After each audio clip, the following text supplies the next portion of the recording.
രാവിലെ തന്നെ ഒരു AC കാറിൽ ലിഫ്റ്റ് അടിച്ച് സ്പോർട്സിന്റെ ഡേ 3 ആയ ഇന്ന് ക്രിക്കറ്റ് ആയിരുന്നു ഫസ്റ്റ് ആയിട്ട്. ഏതാ സ്ഥലം എന്ന് അറിയുന്നവരൊന്ന് കമന്റ് ചെയ്തേക്കണേ. ഒരു ഫേമസ് സിനിമയൊക്കെ ഇവിടെ വെച്ചെടുത്തിട്ടുണ്ട്. നൈസ് സ്പോട്ടാണ്, പക്ഷെ വെയിലിനും ചൂടിന് മാത്രം ഒരു കുറവ്. ബൗണ്ടറിക്ക് വെളിയിലെ ഫീൽഡറായി റജലും ബൗണ്ടറിയിലകത്ത ഫീൽഡറായി യദുവും നിൽക്കുന്നുണ്ട്. അങ്ങനെ ആദ്യത്തെ കളി മെക്കിനെ പരാജയപ്പെടുത്തി ഡയറക്റ്റ് ഫൈനൽ പിടിച്ചു. ഓവറിലാണ് കളി പിടിച്ചത്. എത്ര വെയിലാണെങ്കിലും ചൂടാണെങ്കിലും ഈ ട്രിപ്പിളിയുടെ ആവശ്യത്തിന് മാത്രം ഒരു കുറവ്. അങ്ങനെ ഫൈനലിൽ ട്രിപ്പിൾ ജയിച്ച് ട്രിപ്പിൾ ചാമ്പ്യന്മാരെ. പക്ഷെ ഇതൊക്കെ നോക്കി കണ്ടുകൊണ്ട് ഒരാൾ നിൽക്കുന്നുണ്ടായിരുന്നു. വീട്ടായപ്പോഴേക്കും ബാസ്കറ്റ് ബോൾ തുടങ്ങി.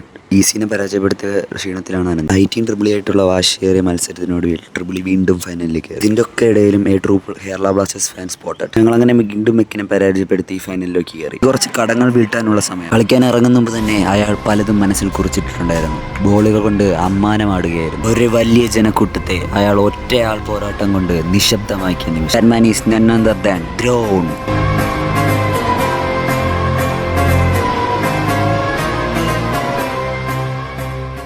പറഞ്ഞൊന്നും വേറൊന്നുമല്ല, ഇങ്ങനെയൊക്കെയാണ് എന്റെ ശബ്ദം പോയത്.